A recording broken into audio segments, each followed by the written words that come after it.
پێنجوێن شارێکێ باشوورێ کوردستانەیە، خودی مێژووەک دێرینە، نزیکترین مێژووە دروستبوونا ئەڤی باژێڕەی ڤەدگەڕێت بوو چاخێ 16 دناوا ئەvê دەڤەرێدا کەسێک تێدا هەڵدکەویت بناوێ موفتی پێنجوێنی.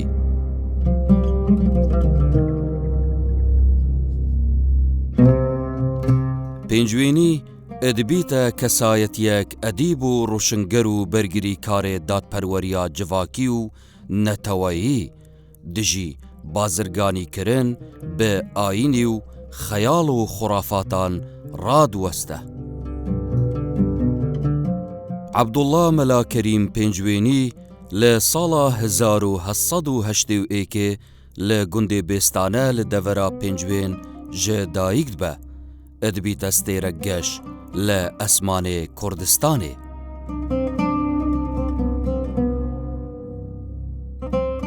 لە گوندی بیستان سەر بە شارەدەی گەرمک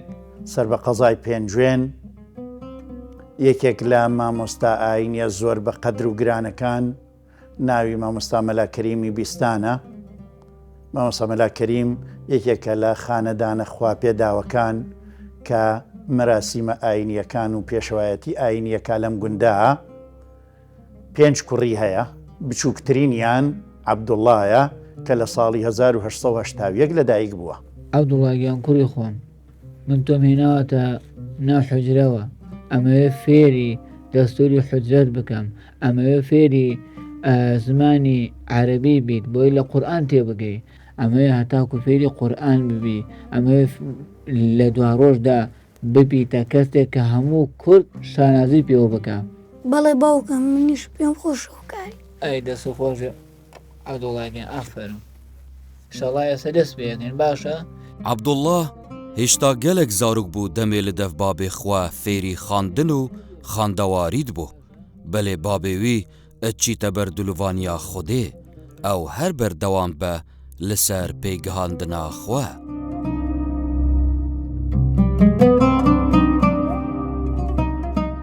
عەبدوڵڵا هەر لە تەمەنی مناڵیەوە لە خزمەت باوکیا و لە بەردەم ڕیشی مبارەکی باوکیا تا نینۆکەکانی تۆزێک ڕقەبن خەریکی فێربوونی پیتەکانە بێت، بەڵام بەداخەوە لە تەمەنی 5 ساڵی بەدواوە باوکی کۆچی دوایی ئەکات، ئیتر بەجێ یەڵێ و ئەمێنێتەوە بۆ ڕۆژگار لەگەڵ براکانیە.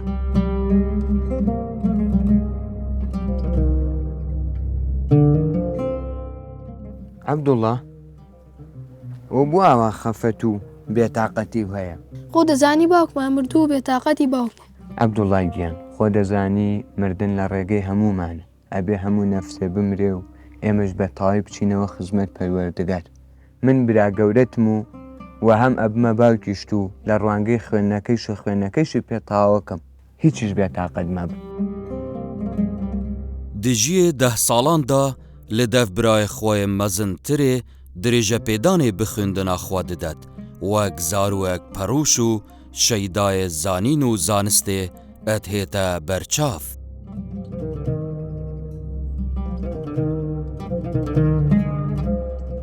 لە سۆزی خواوە برایەتی نێوان ئەم خێزانە بە جۆرێکە کە مامۆستا مەلا ئەحمەدی شەفیق کە برا گەورەکەیەتی و لە هەمویان گەورەترە ئەبێتە هەم باوک و هەم برا گەورە و ئیتر عەبدوڵڵا لە خزمەت ئەوە سەرەتاکانی قورئان و حونجە و پیتەکان جارێکی تر و وردە وردە دەمبردن بۆ عیلمەکان و زانستە شەرعیەکان دەست پێەکات.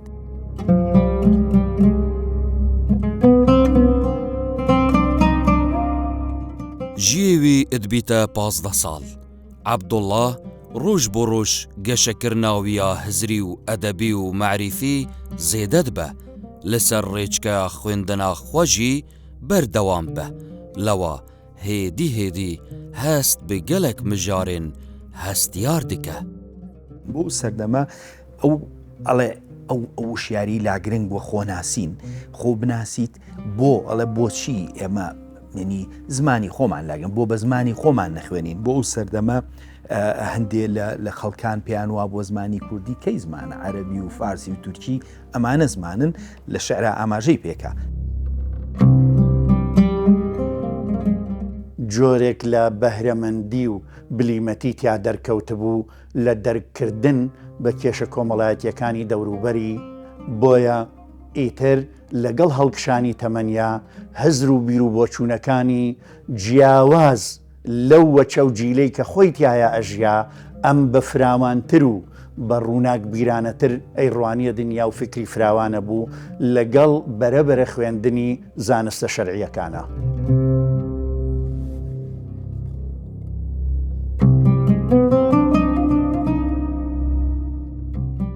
دژیە 20 ساڵیدا عەبدوڵڵا بەرەف سابلاغ و سەقز و بووکان و مەریوان دچە ji bo mebesta dirêje pêdan bixwîndina xwe û xwe bigehînte zanayên bilîmet û binav û deng li Rojhilata Kurdistanê.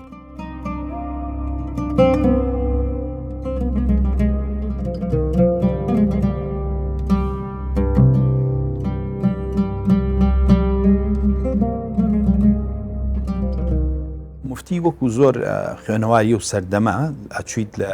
مزگەوتەکانی شارەکانی کوردستان ئەیان خوێند. مفتیش شار بە شار گەڕاوە بۆی زانستی جیاواز بهێنێتە دی. بۆ ئەو مەبەستە چەند شارێکی ڕۆژهەڵات و باشووری کوردستان گەڕاوە بۆ ئامانجا. وەک هەر کەسێکی تری شەیدای زانست و زانیاری، وەک هەر فەقێیەکی تر، ئیتر عەبدوڵڵا دەسەکات بە گەڕان بە دوای عیلمەکانە، بۆیە بۆ دەستکەوتنی زانستەکان گەلێ شوێنی کوردستان ئەگەڕێت. یەکێک لەوانە کە ئەچێتە سابلاغ و مەهاباد و سەقز، پاشان دێتەوە بۆ سنە، پاشان دێتەوە بۆ مەریوان، مدەتێک لە لای خزم و کەسوکار و کە ئەو کاتەیش مەلا ئەحمەی شەفیقی برای چۆتە ئێران و لەوێ لە گوندی و لە ژێر مامۆستای ئاینیە لە خزمەت ئەوە جارێکی تر بە یەک شادەبنەوە و دووبارە لە خزمەت مامۆستایانی ئەو سەردەما یەک بە یەک زانستە شەرعیەکانە خوێنێت.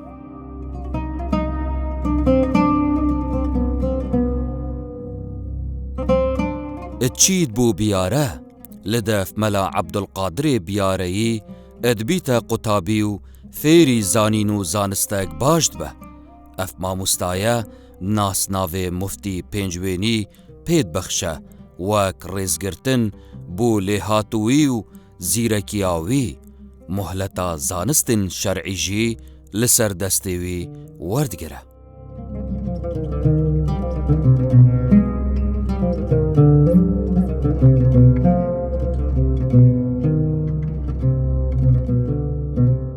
مامۆستا مەلا عەبدولقادری بیارە لە قەبی مفتی ئەداتێک کە ئەم ناوی عەبدوڵڵایە و مفتی شاری سنەیش کە لەو کاتا کۆچی دواییەکە ناوی مامۆستا مەلا عەبدوڵڵایە. مامۆستا مەلا عەبدولقادرە فەرمێ جا ئەو مفتیە کۆچی دوایی کردووە، ئەمە بلیمەتێکی تر کە زۆر زیرەکە، ئەمە ئەبێتە مفتی. ئیتر لەوەوە نازناوی مفتی پێوالکێ و پێنجوێنیەکەیش وەک ئەوەی کە خۆی خوێنی ئامێزانی پێنجوێنە، مفتی پێنجوێنی ئەبێتە لە قەبی سەرتاسەری. مفتی پێنجوێنی کانیکن مێشکێوی ئەتپەقن و ئەدبیتە کەسێک ڕۆشنگەر، پشکێک لە چینا مەلا و شێخ و ئایندارên ئاسایی و هزر و بیرên wî پەسەند nakin، dest bi dijatiya dikin bi rêkên cuda cuda. مفتی پێنجوێنی ئیتر وەک زات و کەسایەتیەکی تایبەت دەرەکەوێت، چونکە جەنگی جیهانی تەواو بووە و سەرکەوتنی شۆڕشی ئۆکتۆبەر لەلایەک و لەلایەکی تر ئەو گۆڕانکاریانەی کە لە دنیا و لە فکری دنیا ڕوویداوە. مفتی لەم ناوچەیە جیاواز لە جیلەکەی خۆی وەک کەسێکی منەوەر، وەک کەسێکی ڕۆشنبیر، وەک کەسێک کە باوەڕی بە ڕێنیسانس هەیە لە فکری خەڵکە دەرەکەوێت. ئەم دەرکەوتنەی مفتی لای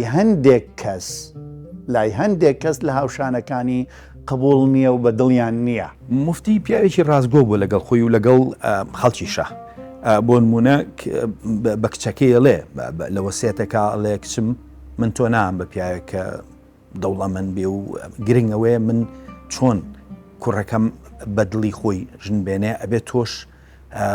ئەبێ ڕازیبی بەو کەسەی ئەو کەسە بوێت ینی بۆ سەردەما لە چلەکانە ئەمە ینی هەنگایەکی زۆر پێشکەوتوانەیە و چەند شعرێکی تەرخان کردووە کە لەگەڵ کچەکەیە گفت و گۆکە.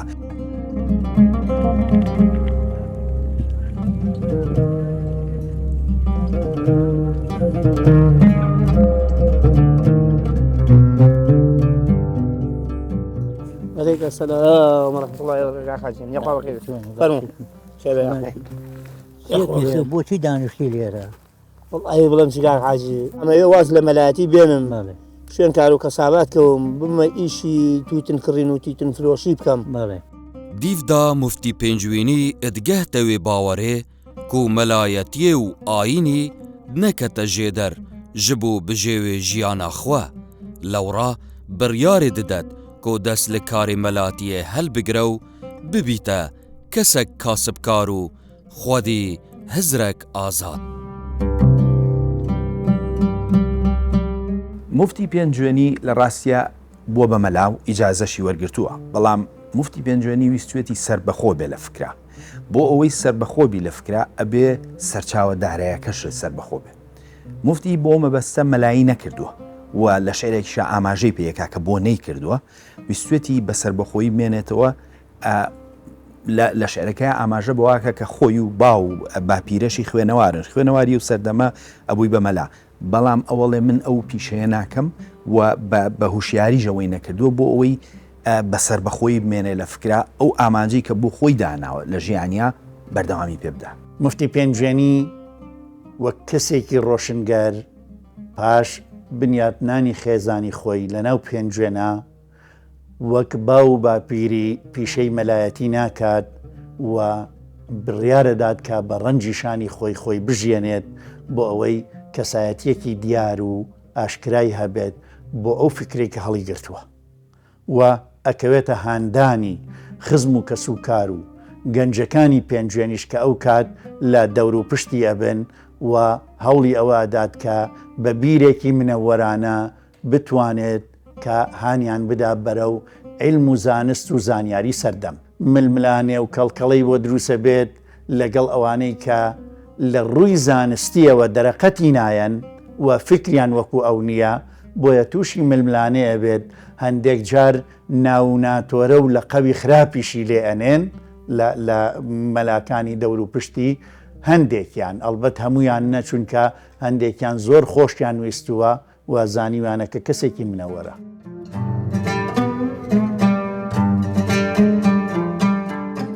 ئەدگەل کاسبیاخوا ئەندێشەیاویە شعری ڕۆژ بۆ ڕۆژ ئەپهێز دەبە ئەدبیتە خوادی چەندین دەستنویس ئەدبیاوێ شعریدا بەلێ ئەو دەما پێنجوێن ئەتهێت سۆتن دکانە ویژیش نافچیت و چەندین هۆزانên ویژی شناف دچن. بەشێکی زۆری شعرەکانی هەوڵی وشارکردنەوەی کۆمەڵگەی کوردیە بۆ سەردەمە هەندێ لایەنی شعرەکانی هاندانی بەشداری ژنە لە کۆمەڵگەی کوردەواری ئەو سەردەما ئەمەشی بە شێوەیەکی پراکتیکی کردووە بۆ دەربڕینی فکر و هزری خۆی و هاندانی جەماوەرەکەی بە قسە خەریکە بە بەردەوامی بەڵام لە پەنای ئەمەوە هەوڵ ئەدات کە بە داڕشتنی شعر کە لەو سەردەمەدا یەکێکە لە ژانرە ئەدەبیە زۆر جوانەکان و دەسەکات بە داڕشتنی شعر وەکو یەکێک لە پایە بەرزەکانی ئەدەبی کوردی. پێنجوینی پشتگیریە شۆڕشێن شێخ مەحموود حەفید مەلیکێ کوردستانێت کرد دەستهەڵاتاوی سەردەمیە عێراقی ژی بە هەبوونا مفتی دڵخۆش نەبوون لەوڕا دەستە سەردکەن و سزا ددەن ji aliyê darayî ve. مفتی پێنجوێنی پشتگیری شێخ مەحموود کردووە ئەو سەردەمە لەسەرەوە سزایەکی 50 دیناری ئێن 50 دینار بۆ ئەو سەردەمە بۆ ساڵی 45کان پارێکی گەورە بووە و دەرامەتی مفتیش بۆ ئەویش هەر زۆر بووە. دواتر ماوەیەکی کەمیش زیندانیە کرێ لەسەر ئەو بابەتە. شۆڕشی شێخی نەمر بەردەوامە و شێخ تەشریفی هێناوە بۆ ئەم دەڤەرەی پێنجوێن و لەم دەوروبەرایە، بۆیە مفتیش وەکو منەوەرێکی نیشتیمان پەروەر، وەکو ڕۆحێک و بانگەوازێکی کوردایەتی کات دەرەکەوێت، هەمیشە لەلایەن دوژمنانەوە جێی پەنجە بۆ درێژکردن و جێ ئەوە بووە کە ئازاری بدەن، بۆیە ئەیگرن و ئەشکەنجەی ئەدەن و سزای ماڵیشی بەسەرا ئەسەپێنن لە حەقی ئەوەی کە پشتیوانی لە شۆڕشی کورد و کوردایەتی یەکات.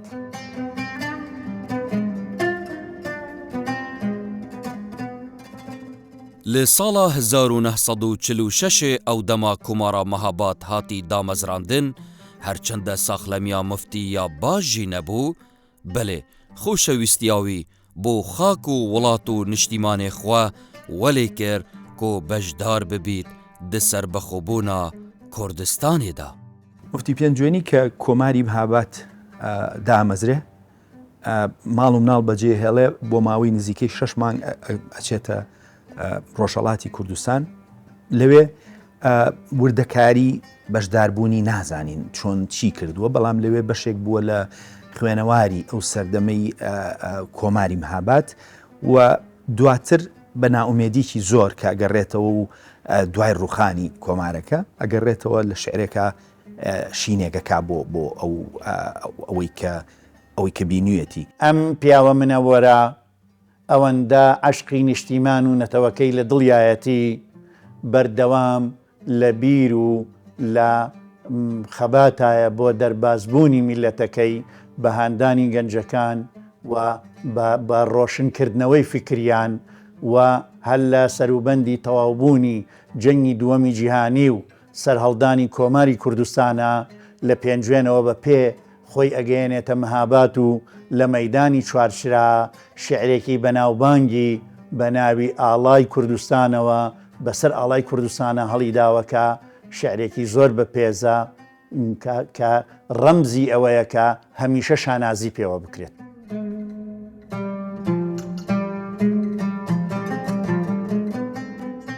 چەندین هوزانên نەتەوە پەروەری بۆ کۆمارا مەهاباد ئەتنەویسە، دێ گۆڤارە هەڵاڵەدا پارڤەتکە پشتی کۆمار تێک چیت جارێک دن ڤەدگەڕێت بۆ پێنجوێن و ڕەوشاویە دەرونی گەلێک تێکچە. کۆمەڵە شەری لەوێت و بەداخەوە هەموو شعرەکانی نەماون، بەس هەندێک شعری ماون کە بە شانازیەوە کە سێری کۆمارەکەکە، بەڵام ئەو شانازی و دڵخۆشەی بەداخەوە کە ئەو ماوەی لەوەیە بەشدار بووە لە ڕووداوەکانی بینیوە. دواتر کە کۆمارەکە هەڵەوەشێنرێ دیسانەوە کاریگەری ئەو ڕوخانە نێنی کاریگەریی دەرونی زۆر گەورەی لەسەر بووە. من دایکم بۆ گێڕاومەتەوە کە گەڕاوەتەوە چەند بە ناومێدیکی گەورەوە کە ڕۆشتووە چەند دڵخۆش بوو کە گەڕاوەتەوە چۆن ناومێد بووە لەو ڕوخانی کۆمارەکە. مدەتێکە من بە مەخفی شیوەن و گریانەکەم، هەر خەیاڵی خاک و قەومی میلەتی کوردانەکەم، ڕوو بە سەحرا سەر ئەنێم و قڕە پێوم پڕ بەدڵ، بێخەبەر واتێ ئەگەن من بێخەمم سەیرانەکەم. لە گۆڤاری هەڵاڵا وەک دەستەی نووسەران ئەکەوێتە کارکردن تایە و یەکێک ئەبێت لەو کەسایەتیانی کە بەردەوام شیعرەکانی سەرنێزە و ڕمن بۆ چاوی دوژمنان و عەقڵی تازەی گەنجانی کورد بە بیری ڕۆشنگەری کوردایەتی زیاتر ڕووناکە کاتەوە. مفتی پێنجوێنی لە وان شاعرایە کۆ پشکەک زۆر لە دیواناوی تایبەتە بە پرسێن نەتەوەی و نیشتیمانی، دلسوزێ هەبوونا دادپەروەریە سیاسی و جڤاکی و دەسەڵاتداری بوو. کوردە لەمەولا هۆشێ بێنە سەر، لادە لە بەزمی بێهودە و سەمەر، تا ئێستا ئاخر بە جەنگ و بە شەڕ چی کەوتە دەستت بە غەیری زەرەر. ئەم ڕۆژە ڕۆژی عەقڵ و زمانە، نەک ڕۆژی شەڕی تیر و کەوانە. بۆ نمونە لە شعرێکە ئەڵێ با پەنابین بۆ خوێندن، با پەنابین بۆ هوشیاری، ئەو زیاتر هاانیە وایە ئەڵێ ئێمە بە چەک هیچمان نەکرد نێنی لە چلەکانە ئێشتا ئەو ینی شایەتی چەندین ڕووداوی دواتر نەبووە بەڵام لە چلەکانە ئەو سەردەمە ئێوێ خەڵک وشیار کاتەوە باپەنابرین بۆ هوشیاری باپەنابین بۆ خوێندن ئەوە یەک ئێمە بە پێنووس و بە قەڵەمە توانین بگەین بە ئامانجەکانمان ینی بۆ سەردەمی خۆی ئەمە ڕێسکەیەکی نوێگەری بووە ینی بە هەموو ماناک مفتی خۆی کەسێک بووە لەوانەی کە هەم لە بوارەکانی هاندانی مناڵەکانیا و هەم نامەکانی و هەم هاندانی هاوڕێکانی و هەم هاندانی نەتەوەی کورد بەگشتی وشەی بەکارهێناوە و ئەوەی جێی سەرنجە لە شیعری مفتیە تەنها شعرێکی ئەوەی کە عاشقانە و دڵداری بێت لە بینی ڕەگەزەکانان شعری وای نییە بەڵکو سەرجەمی شعرەکانی بۆ نیشتیمان و بۆ نەتەوەکەی و بۆ بڵاوکردنەوەی فکر و زانیاریە ئەگەر چی لەحزەیەک دەرد و خەم و قەهرم بەبا ناکەم ئیلاهی زۆر شکر ومێدی نانێ من لە شا ناکەم لە سایی زەحمەتی قاش و سەر و شان و دەس و ئەستۆم لە بۆ کەس چاو لەبەر نیم و خەیاڵی ڕێڕیا ناکەم دناوا هوزانên xwe da hana kurokçên Kurd dided bo dezveanîna zanîn û zanistî hemû dema hana nifşên nû dida ku bi serferazî bijîn û etnîbûne vê dabin hem ber krîzên neteweyî û dadperwerî û ayînî جاری وهەیە لە ڕێگای گفتوگۆ لەگەڵ مناڵەکانی جاری وهەیە باسی قەدری خوێندنگە و قوتابخانە چەنە گرنگە بۆ کۆمەڵگە ینی باەخێکی زۆر بە قوتابخانایە هەندێک کەسایەتی شارۆچکەکەی کە ڕێزی قوتابخانەیان گرت و هانیەمانایە نی لە هەموو لایەکەوە گرنگی قوتابخانە بۆ ئەو سەردەما گرنگیەوەی کە کچ بخوێنێ ڕوو بکەنە قوتابخانەکان ڕوو بکەنە زانست و زانیاری و هەمیشە لە شعرەکانیا تاکید لەوە کات کە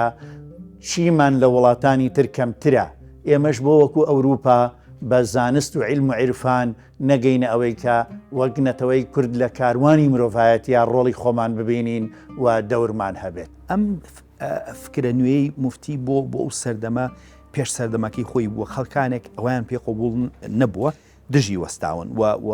و تانیان لیاوە هەندێک جار پیان و تۆ ئاگرپەرست هەندێک جار پیان و تۆ مەلابابی بە شعریش ئەو وەڵامی و خەڵکانایەتەوە مفتی پێنجوێنی لە پێش سەردەمەکەی خۆی بووە لە زۆر ڕۆ لەگەڵ چەند شاعیرێکی و سەردەما کەوتۆتە شعر مەلایەکی بانەیی بۆ نمونە هێرشە کاتە سەری و سەردەما ئەڵێ حیاچوونە لای ئێوە خەریکە ئافرە دەچێتە خوێندنگە بیستومانە چکە ئەمەی مفتی کردوێتی بۆ ئەو سەردەمە شتێکی نوێ بووە کە کچەکەی هێشتا مناڵێکی تازە پێگەیشتووە لە 8 ساڵاندایە لە دوکانەکە بەردەسی ئەکات بەڵام بەیانیان ئەینێرێتە قوتابخانە بۆ خوێندن و فێری ئەوەیە کات کە چۆن هانی ڕەفیقەکانیشی بدات لە بواری خوێندنە و لە ڕێی ئەوەوە بتوانن ژنانیش بێنەکایەکەوە بابەتی ئافرەت ژن بۆ ئەو گرنگ بۆ لە کۆمەلگا ئەو ویستوێتی ئەوان بەشداری سەرەکی بن شان بەشانی پیا و وەڵامی خەڵکی شایەتەوە لەسەرەوە بۆیە دایکمێکێ بۆ لەوانەی کە یەکەم کەس بووە لە ساڵی چلەکانە چۆتە خوێندن نەک هەر خوێندنیش بۆ ئەو سەردەما دایکم لەگەڵ باپیرما بێک و ئیشیان کردووە لە دوکانەکەیە باوەرە مفتی پێنجوینی وەسا بوو ببێ هەبوونا نەتەوە و نیشتیمانی ئەوی هیچ ڕامانێک دناوا ژیانێدا نینە ئەف هەستە بڕەنگێکێ گەلێک ئاشکرا دناوا هوزانên wî da ڕەنگڤەدان هەیە هەمیشە بیری لەوە کردوتەوە کە بوونی خاکی بە پێتی وەکو کوردستان و بوونی میلەتێکی وەکو کورد خاوەن مێژوو و ئەگەر هاندانی گەنجەکان هەبێ و بتوانن خۆیان چەکدار بکەن بە عیلم و سەنعات ئەتوانن وڵاتێکی ئاوەدان و نەتەوەیەکی سەربەرزمان هەبێت لە کاروانی مرۆڤایەتیە ینی هەموو ژیانی لە ئاخوداخێکی زۆرە بووە ینی دایکم هەر بۆیە جێڕامەوەی دایمە بەدەم ئیشەوە شەوان تا درەنگ خەریکی تووتن بووە ئەوی کە هەر ئاخی گوێ لە بۆ دایکمی دایمە ئاخێک لە دڵیا بوو مفتیە شاعر لە ڕوژا پازدەی حوزەیرانێ لە ساڵا 1952 لە سلەیمانیە کوچا داویەت کات تەرمێوی ئەدبەن بۆ پێنجوێن لە گۆڕستانە حاجی شێخ بخاک ئەتهێت سپاردن. ئەگەر مردم تکایە گردی سەیوان ماڵ و قەبرم بێ، گەڵای ئەو دارە جوانانە لە ژێی سابات و کەپرم بێ، تکاکارم لە ئاخردا لە قاپی حەزرەتی یەزدان لەگەڵ یارانی هاودەم هەردەوێ مەیدانی حەشرم بێ. وەسێتی کردبوو لە شاری سلێمانی بنێژێ، بەڵام ننکم پێی ناخۆش بوو وتبووی ئەو وەختە هاتوچۆ زەحمەت بووە تۆ لە پێنجێنەوە هەموو جارێ و سەردانی قەبر ئێستا شەر هەیە بەزە وەختە زۆر خەڵک پابندتر بۆ پێوەی لەبەرەوە بڕیاریاوە بگەڕێنرێتەوە لە پێنجێن نێژراوە دینە خۆی بە شەعر موفتی داواکە لە گردی سێوان بنێژێت.